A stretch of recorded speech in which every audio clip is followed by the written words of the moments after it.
అందరికీ నమస్తే. నా పేరు హారతి. నేను బీకామ్ ఫైనల్ ఇయర్ చదువుతున్నాను.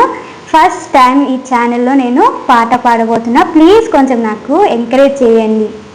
గణనాయకాయ ఘనదైవతాయ ఘనరక్షాయ ధీమహి గుణశరీరాయ గుణమండితాయ గుణేశానాయ ధీమహి గుణదీప్తాయ గుణాధీశాయ గుణప్రవిష్టాయ ధీమహి ఏకదంతాయ వక్రతుండాయ గౌరీతనయాయ ధీమహి గజేశానాయ బాలచంద్రాయ శ్రీగణేశాయ ధీమహి ఏకదంతాయ వక్రతుండాయ గౌరీతనయాయ ధీమహి భజేశానాయ బాలచంద్రాయ